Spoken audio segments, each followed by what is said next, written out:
जगन्नाथ भगवान के एक भक्त थे, उनका नाम था अंगद जी। क्या नाम था? बहुत ध्यान से सुनना।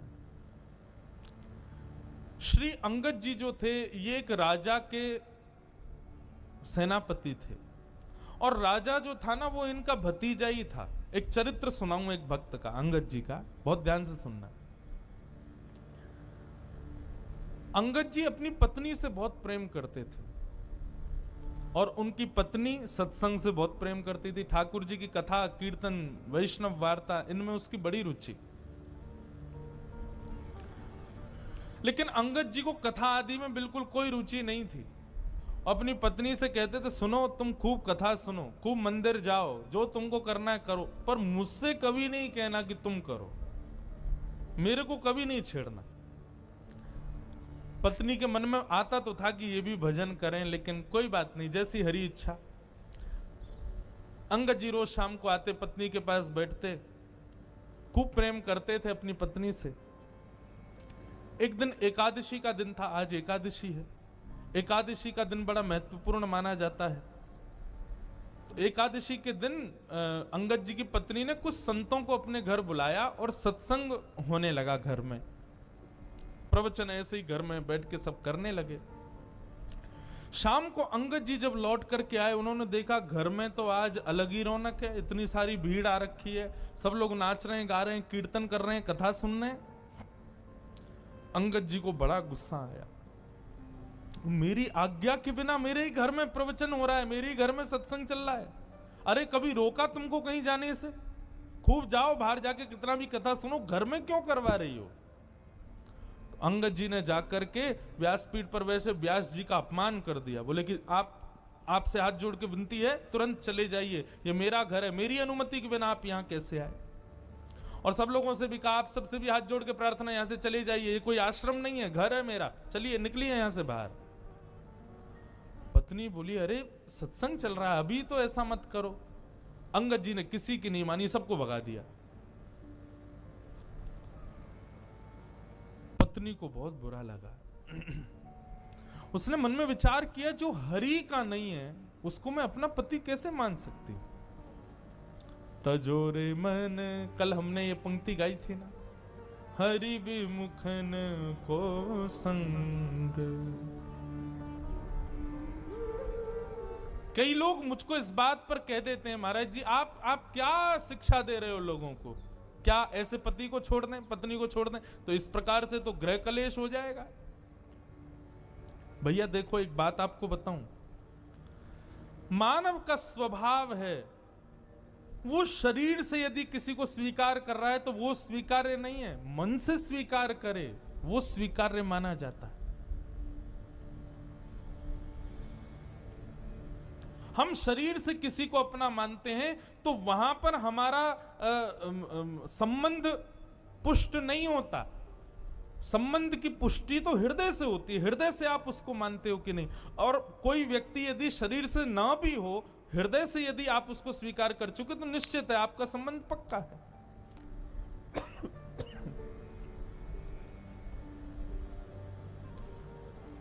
महादेव ने सती का त्याग किया,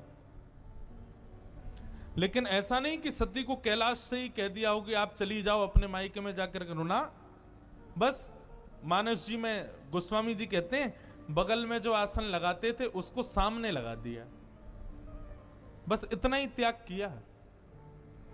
और ये त्याग किसका था? शरीर का त्याग नहीं था, हृदय से त्याग था। तो इसलिए भैया, यदि ऐसे लोग परिवार में हैं, ऐसे लोग मित्र हैं, ऐसे लोग ऑफिस में काम करते हैं जो भगवत संबंध नहीं रखते, उनका शरीर से त्याग नहीं करना है, मन से त्याग करना, मन से कभी उनको स्वीकार नहीं करना है। अंगद जी की पत्नी ने आज अपने पति का हृदय से त्याग कर दिया और घूंघट कर लिया और कहा कि अब आज के बाद मृत्यु पर्यंत मैं आपको अपना मुख नहीं दिखाऊंगी, ना आपका मुख देखूंगी। आपकी पत्नी हूं, आपके संगी रहूंगी, आपकी सेवा करूंगी, पातिव्रत धर्म का पालन करूंगी, लेकिन हृदय में आपके लिए कोई स्थान नहीं आज के बाद। अंगद जी की पत्नी अब तो घूंघट करके रहती है, अंगद जी ने मुंह ही नहीं दिखाती अपना अंगद जी को। 1 महीना 2 महीना 6 महीने बीत गए महाराज। अंगद जी बड़े उदास, बहुत प्रेम करते थे अपनी पत्नी से। अब तो कार्य में भी मन नहीं लगता। एक दिन ऐसी घोड़े पर बैठ करके कहीं जा रहे थे, तो चलते चलते उन्होंने देखा कहीं कथा चल रही है। मन में आया इसी कथा ने ही मेरा घर बर्बाद करवा दिया, इसी की वजह से सब खराब हुआ। 2-3 दिन बाद फिर से निकले तो फिर कथा चल रही थी, तो मन में आया कि ये कथा में ऐसा होता क्या है जो मेरी पत्नी को इतना प्रिय लगता है, चल के सुनूं। अंगद जी आकर के पीछे उदास हताश तो बैठे ही थे, घर में मन लगता नहीं है, आके बैठ गए। कथा में बंधुओं 3 प्रकार के लोग आते हैं। पहले आमंत्रित लोग, जिनको निमंत्रण दिया गया है कि भैया हमारे घर में कथा है, आपको आना है। दूसरे वैष्णव कथा प्रिय लोग, उनको बस पता चल जाए कथा कहां हो रही है, वो ये विचार नहीं करेंगे दूरी कितनी, समय कितना लगेगा, कहां क्या, निमंत्रण की भी अभिलाषा नहीं, बस पता चल जाए कथा कहां है, वो पहुंच जाते हैं। और तीसरे संसार के मारे दुखियारे लोग, जिनको घर में या व्यापार में कहीं भी कुछ मिल नहीं रहा है, बड़े उदास अपने जीवन में जी रहे हैं, वो आके कथा में बैठते हैं। तो ऐसे ही अंगद जी आकर के बैठ गए। अंगद जी आकर के बैठे तो निश्चित कथा सुनते सुनते उनके हृदय को बड़ी शांति सी मिली। बंधु एक बात बताऊं, गीता में भगवान अर्जुन से एक बात कहते हैं। अर्जुन ने कहा कि नाथ, व्यक्ति सुख की प्राप्ति के लिए इतनी मेहनत करता है तो उसको सुख मिलता क्यों नहीं है? भगवान ने कहा डेस्टिनेशन गलत चुनी है मानव ने, सुख नहीं। हमने डेस्टिनेशन ही गलत चुन रखी है। हर कार्य के पीछे हम चाहते क्या है? सुख मिले। भगवान कहते हैं इसको बदलो, सुख नहीं शांति मिले। शांति की भावना से कर्म करो, शांति की भावना से क्रिया करो।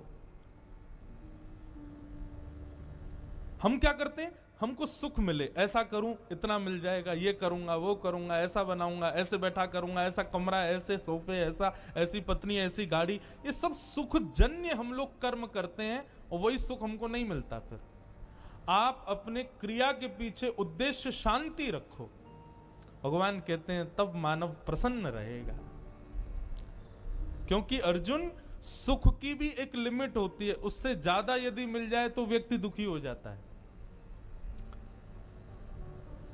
आपके गुजरात में श्रीखंड मुझे बड़ा प्रिय है। मैं द्वारिका, मैं अहमदाबाद तो मेरी पहली बार कथा और गुजरात में मेरी दूसरी कथा है। ये श्रीमद् भागवत की पहली कथा हमने की द्वारिका में और आज 7 साल बाद दूसरी कथा कर रहे हैं अहमदाबाद में। बाकी बीच में 2 दिन 4 दिन के सत्संग तो हुए हैं कई बार, पर सप्ताह कथा दूसरी बार हो रही है। तो मैं जब भी गुजरात आता हूं तो श्रीखंड मुझे बड़ा प्रिय है। लेकिन आप एक कटोरी खिला दो, मन भर जाएगा। दूसरी कटोरी दोगे तो मैं भाग जाऊंगा। आप कहोगे महाराज जी आपको बड़ा प्रिय, खाओ ना। अरे कैसे? मुझे याद नहीं है, लेकिन फिजिक्स में हम लोग जब स्कूल में पढ़ते थे तो एक चैप्टर पढ़ाया गया था, उसमें यही बात थी। जब भागवत पढ़ी तो हमको और ज्यादा क्लियर हुई कि कोई भी वस्तु का अति सेव्य जब हम करते हैं तो वही वस्तु हमको कष्टदायी लगने लगती है। रसगुल्ला यदि पसंद है तो 1 2 3 4 5 खा लो, 6वां रसगुल्ला देखते ही वमन हो जाएगा। संसार की हर वस्तु ऐसी है। तो अर्जुन, सुख नहीं शांति को रखो। किसी भी क्रिया को करने के पीछे उद्देश्य क्या हो? मुझे शांति मिले, तब देखो कर्म करके कैसा सुख मिलेगा। तो कथा में सुख मिलता है लोगों को। यहां पर आप मौन अवस्था में बैठे हो, एक ही आसन पर बैठे हो, ना पानी पी रहे हो ना चाय पी रहे हो। 4 घंटे आदमी बिना चाय कैसे रहे, बिना खाए कैसे रहे, लेकिन यहां रह रहे हो। क्यों? शांति मिल रही है। सुख नहीं, शांति। अंगद जी को बड़ी शांति मिली। अब तो अंगद जी ने नियम बना लिया, रोज जाते थे कथा सुनने। 7वें दिन कथा पूरी हो गई। अंगद जी जैसे ही आए तो देखा कोई भी नहीं था। किसी से पूछा, भैया आज कथा नहीं होगी? बोले 7 ही दिन की होती है, कल हो गई पूरी, आज तो चले गए व्यास जी। बोले कहाँ चले गए? बोले दूसरी कथा करने। बोले कहाँ हो रही है उनकी कथा? बोले उस गांव में हो रही है। अंगद जी दौड़ गए, उस गांव में पहुंचे, वहां जाके सुने। अब तो ऐसा चस्का लगा अंगद जी को, जहां भी कथा होती अंगद जी जाते। एक दिन उन्हीं के नगर में कथा हो रही थी, अंगद जी इधर बैठे थे और उनकी पत्नी थोड़ी दूर बैठी थी। दोनों को ही नहीं पता कि दोनों कथा में बैठे। व्यास जी ने जैसे कीर्तन गाया, अंगद जी के नेत्रों से अविरल अश्रुधार ऊर्ध्वबाहु होकर के नृत्य करने लगे आनंद से। तभी पत्नी की दृष्टि गई, ये कौन नाच रहा है? अरे ये तो अंगद जी हमारे पतिदेव हैं। तभी मैं कहूं कुछ समय से ये पहले तो बड़े दुखी रहते थे कि मैं मुख नहीं दिखाती, कुछ समय से बड़े प्रसन्न रहते हैं, मुझसे ज्यादा बात भी नहीं करते, अपनी सेवा पूजा भी करने लग गए हैं और बड़ा सामान्य सा बड़ा सुखमय जीवन जी रहे हैं। मैं सोच तो रही थी बदलाव कैसे आ गया, ये कथा सुनते हैं। आज शाम को कथा के बाद जैसे ही अंगद जी घर लौट करके आए, पत्नी ने अपना घूंघट ऊपर कर लिया। अंगद जी बोले, अरे देवी मैं आ गया हूं, घूंघट नीचे कर लो। बोले नहीं नहीं, अब तो घूंघट नहीं करना। क्यों? मैंने इसलिए घूंघट किया था कि आप कथा से प्रेम नहीं करते थे, परंतु अब तो आपने कथा को स्वीकार कर लिया ना, अब मैंने जो त्याग का संकल्प लिया था उसको छोड़ दिया।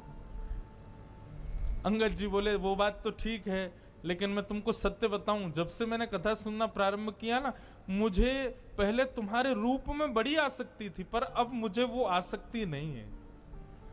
अब तो मुझे बस एक ही अभिलाषा, मेरे जगन्नाथ मुझे कब दिखेंगे, मेरे द्वारिकाधीश, उनकी रूप माधुरी का दर्शन मुझे कब होगा।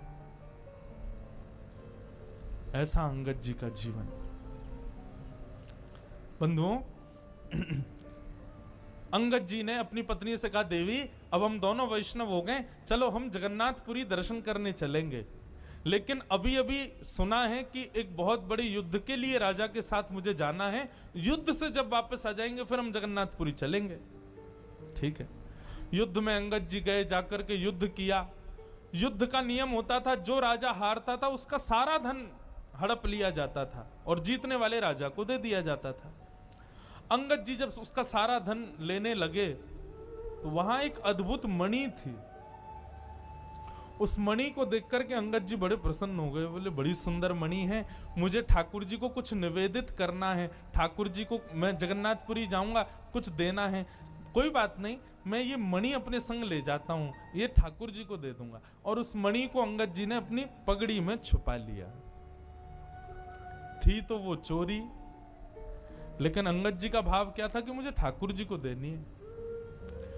भगवान से बोले, प्रभु इसके बदले भले ही मुझे दंड मिल जाए, लेकिन मैं ये दूंगा आपको, ये है आपकी, मुझे नहीं चाहिए लेकिन मैं आपको दूंगा।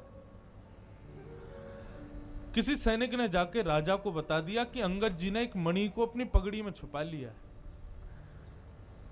राजा, अंगद जी उसके चाचा लगते थे, इसलिए राजा स्पष्ट तो कुछ कह नहीं पाया, पर राजा ने मन में विचार किया कि अंगद जी रोज मेरी बहन के यहाँ भोजन करने जाते हैं, मैं आज बहन से कहूंगा कि वो भोजन में जहर मिला दे, अंगद जी की मृत्यु हो जाएगी, मणि हमको मिल जाएगी। अंगद जी आज भोजन करने के लिए राजा की बहन के यहां गए, तो अंगद जी का नियम था कि भोजन का पहला भाग राजा की बहन की छोटी बेटी को गोद में बिठा के पहले उसको खिलाते थे, फिर स्वयं पाते थे। आज उसने अपनी बेटी को कहीं छुपा दिया, बोले अंगद जी कहीं खिला ना दे, इसमें तो जहर है।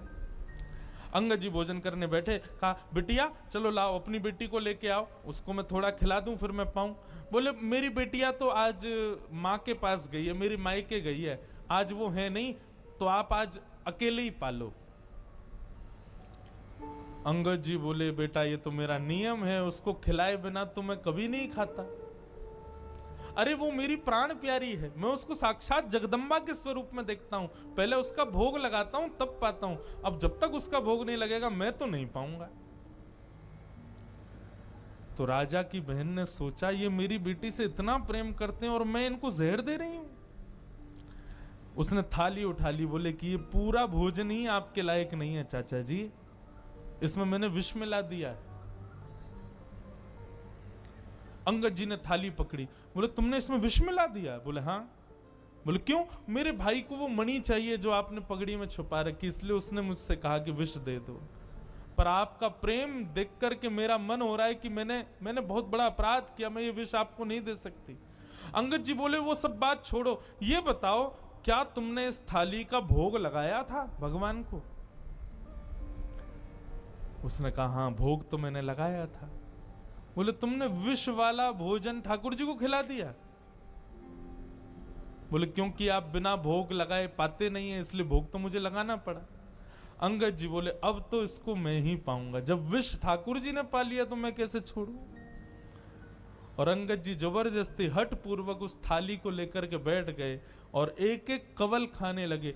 ज्यों ज्यों कवल मुख में जाने लगा, अंगद जी का उतना ही तेज बढ़ने लगा।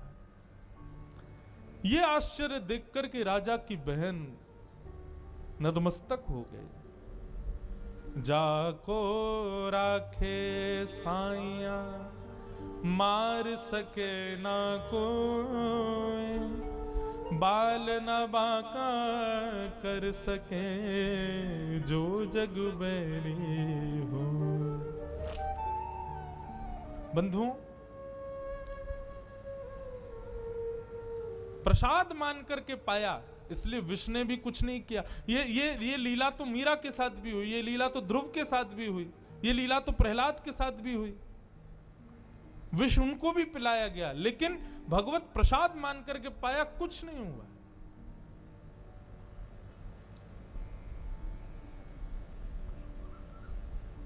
अंगद जी महाराज अपनी पत्नी से जाके बोले देवी अब हमको विलंब नहीं करना चाहिए, क्योंकि राजा मेरे पीछे पड़ गया है, वो कभी भी मेरा वध कर सकता है। मेरा वध कर दे मुझे चिंता नहीं, पर मुझे जगन्नाथ जी को एक बार देखना है। और रात्रि में ही अंगद जी अपनी पत्नी के साथ जगन्नाथपुरी के लिए निकल गए। राजा को किसी दूत ने जाकर के रात्रि में खबर कर दी, बोले अंगद जी निकल गए हैं महाराज। बहुत ध्यान से सुनिएगा, बहुत सुंदर कथा है। आज बहुत दिन बाद में अंगद जी का पूरा चरित्र पता नहीं क्यों सुना रहा हूं। हमारे पूज्य नाना जी भागवत के वक्ता थे, वो कहते थे कि कभी अनायास किसी भक्त का भाव कथा कहते कहते आ जाए तो यही समझना चाहिए लाला कि वो भक्त उस कथा में पधारे हैं, वो भक्त अपनी उपस्थिति दर्ज करा रहे हैं, इसलिए व्यासपीठ से बुलवा रहे हैं।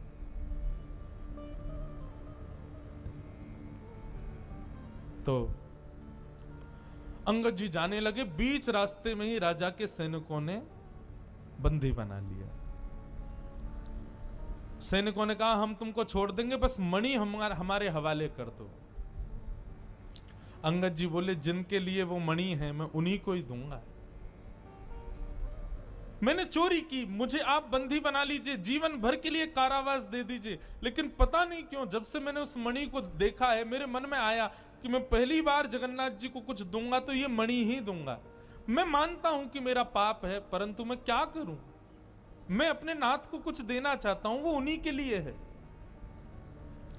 सैनिक तो कहां समझने वाले थे, बोले तू अपने नाथ के पास जा भी नहीं पाएगा, तेरा सर कलम कर देंगे, जल्दी दे। अंगद जी बोले अच्छा ठीक है मैं मणि दे दूंगा, लेकिन उससे पहले मैं अपनी एक इच्छा पूरी करना चाहता हूं। बोले बताओ। इस सरोवर है, इसमें मैं स्नान करना चाहता हूं।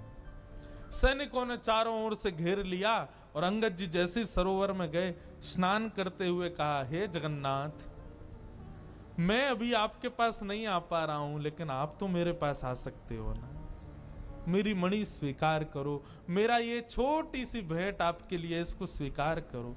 और मणि को अपनी पगड़ी से निकाल के उसी जल में छोड़ दिया। सैनिक कूद पड़े जल के अंदर, ढूंढने लगे, लेकिन मणि नहीं मिली। राजा भी आ गया, राजा ने पूरा तालाब का पानी सुखा दिया, मट्टियां खोद खोद करके छनवा दी, लेकिन मणि नहीं मिली। राजा ने कहा अंगद सही सही बताओ मणि कहां है? बोले मैंने सबके सामने इसी में डाली है, लेकिन वास्तविकता यह है राजन, वो जिसकी थी उसके पास है, जगन्नाथ जी के पास है। राजा ने कहा हो ही नहीं सकता, तुम पुरी गए नहीं। बोले मैं नहीं गया, वो आए थे मेरे पास और लेकर के चले गए। राजा बोला इसके हाथों में हथकड़ी बांधो, पैरों में बेड़ियां बांधो, ले चलो इसको जगन्नाथपुरी। जगन्नाथ जी का दर्शन करेंगे, यदि मणि वहां नहीं हुई तो उन्हीं के सामने सर धड़ से अलग कर दूंगा। अंगद जी बोले ये तो मेरा सौभाग्य होगा कि मैं जगन्नाथ जी को देखूं और उनके सामने प्राण निकल जाए। बंधुओं, वैष्णव कभी भयभीत नहीं होता।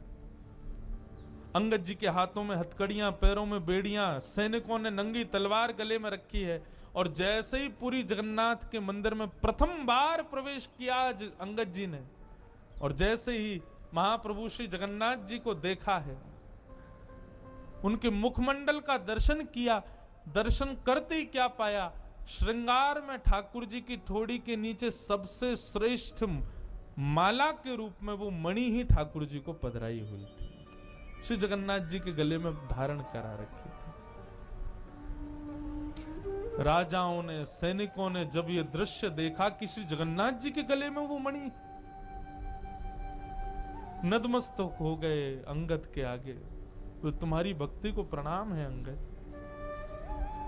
लेकिन अब अंगद जी को जब ये बात दिख रही है कि मेरे द्वारा प्रस्तुत कोसों दूर से वस्तु जगन्नाथ जी ने स्वीकार कर ली, मतलब मेरे प्रेम को, मेरी भक्ति को स्वीकार कर लिया, हथकड़ियां हाथ में, बेड़ियां पैरों में, और देखते देखते जगन्नाथ जी को अंगद जी ने वहीं अपने प्राणों को त्याग दिया, महाप्रभु जी में विलीन हो गए।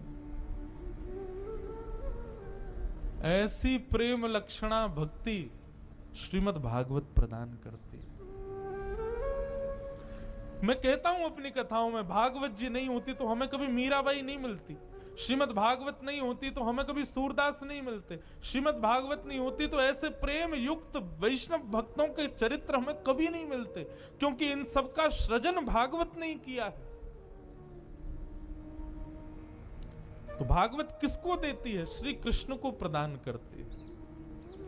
इसलिए भैया मेरी आप सबसे प्रार्थना, श्रीमद् भागवत से और कोई आकांक्षा मत रखो, और कोई संकल्प मत करो, और कोई अभिलाषा मत रखो। श्रीमद् भागवत केवल और केवल कृष्ण प्रदान कर सकती। कई लोग अपने पितरों के लिए कथा कराते हैं, महाराज जी हमारे पितृ निवृत्ति के लिए कथा, तो मैं उनको एक बात कहता हूं, कथा कराने के बाद तुम्हारे पितृ मुक्त नहीं होंगे, तुम्हारे पितृ मुक्त हो गए हैं, इसीलिए तुम्हारे मन में भाव आई है कि चलो हम कथा करा लेते हैं। कथा कराने के बाद पितृ मुक्त नहीं हुए भैया। उस परिवार के मन में संकल्प उठ जाए कि हमको कथा करानी है, तो उसी समय समझ लेना पितृ मुक्त हो गए। पितरों ने ठाकुर जी से प्रार्थना की और ठाकुर जी ने हमारे हृदय में यह भाव प्रकट किया कि हम कथा कराएं। भागवत श्री कृष्ण से प्रेम कराती।